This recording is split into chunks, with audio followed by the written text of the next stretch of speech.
प्रजासत्ताक दिनाच्या निमित्तानं 2.5 महिन्यानंतर मुख्यमंत्री उद्धव ठाकरे एखाद्या सार्वजनिक कार्यक्रमामध्ये हजर राहिले। मात्र ज्या पद्धतीनं भाजपच्या नेत्यांकडून याआधी टीका झाली त्यावरून राऊतांनी पुन्हा एकदा जहरी टीका केली आहे। तर मुख्यमंत्री आता ऍक्शन मध्ये आलेत अशा शब्दात आदित्य ठाकरेंनी सुद्धा भाजपला इशारा दिलाय। पाहूया।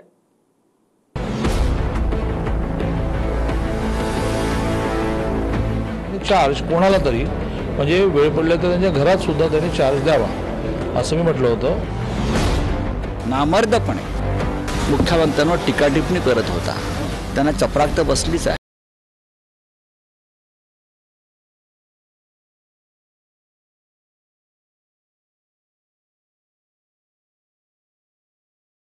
घेताना संजय राऊतांनी जळजळीत टीका केली। त्याचं कारण होतं मुख्यमंत्र्यांवरून आतापर्यंत झालेल्या टीका। जवळपास 2.5 महिन्यांनी मुख्यमंत्री उद्धव ठाकरे सार्वजनिक कार्यक्रमाला हजर राहिले। मुंबईतल्या शिवाजी पार्कात प्रजासत्ताक दिनाच्या कार्यक्रमाला मुख्यमंत्री उद्धव ठाकरेंनी सपत्नीक हजेरी लावली। विशेष म्हणजे याआधी उद्धव ठाकरेंच्या उपस्थितीवरून जशी टीका टिप्पणी होत होती ते शाब्दिक वार पलटवार मुख्यमंत्र्यांच्या हजेरीनंतरही सुरूच राहिले। त्यामुळे परमेश्वरावर हीच प्रार्थना करत होतो की त्यांना आराम पडावा, पण तो आराम पडेपर्यंत मुख्यमंत्री पद हे असं रिकामा ठेवता येत नाही। सारखं प्रवास करायला, गारपीट झाली, कुठे ॲक्सिडेंट झाला, जावं लागतं, अनेक निर्णय घ्यावे लागतात, अनेक फायली सह्या कराव्या लागतात। त्यामुळे त्यांनी चार्ज कोणाला तरी म्हणजे वेळ पडले तर त्यांच्या घरात सुद्धा त्यांनी चार्ज द्यावा असं मी म्हटलं होतं। तब्येतीचा आराम त्यांना पडला आहे, त्याबद्दल मी खूप आनंद व्यक्त करतो। जवळपास 3,500 MPSC देणाऱ्या विद्यार्थ्यांच्या प्रश्नाकडे आपलं लक्ष वेधतोय। अन्यथा यात एखाद्याने स्वप्नील लोणकर सारखा एक मार्ग पत्करला, स्वप्नील सारखा जर पाऊल उचलला तर त्याची सर्वस्वी जबाबदारी ही राज्य सरकारची राहील। याच टीकेचा समाचार घेताना संजय राऊतांनी विरोधकांवर जळजळीत शब्दांचा मारा केला। राज्याचे मुख्यमंत्री थोडे आजारी आहेत, उपचार सुरू आहेत आणि तुम्ही अत्यंत नामर्दपणे मुख्यमंत्र्यांवर टीका टिप्पणी करत होता, त्यांना चपराक तर बसलीच आहे, पण त्यांच्या अंतरंगात किती घाण आहे, कचरा आहे हे सुद्धा स्पष्ट झालं।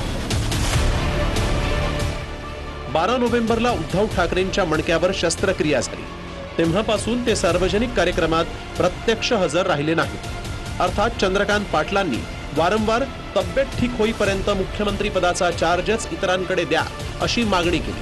मात्र प्रजासत्ताक दिनाच्या कार्यक्रमापासून मुख्यमंत्री पुन्हा ऍक्शनमध्ये आले। अर्थात त्यांच्या शेजारी त्यांचे लहान पुत्र तेजस ठाकरेही होते।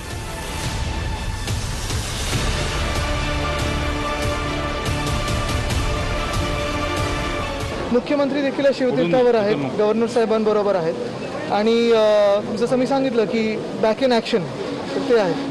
शस्त्रक्रिया झाल्यानंतर जसं त्यांनी स्वतःहून सांगितलं की त्यांची तब्येत एकदम ठीक आहे, नुसतं थोडं हे कोविडमध्ये सगळेच आम्ही काळजी घेत होतो, आता जसं बाहेर पडले तर आता बॅक इन ॲक्शन आहेत, मध्ये ऑनलाईन होते, आता सगळीकडे दिसतील।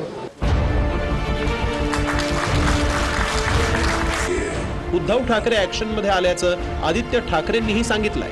तर निर्भया पथकाच्या ऑनलाईन कार्यक्रमातून मुख्यमंत्र्यांनीही विरोधकांना टोला लगावला। माझ्याबद्दल उल्लेख केला गेला की 2-3 वेळा काय ऐकला की आभासी पद्धतीने मुख्यमंत्री उपस्थित आहेत, आभासी पद्धतीने उपस्थिती आभासी असली तरी पाठिंबा आभासी नाही।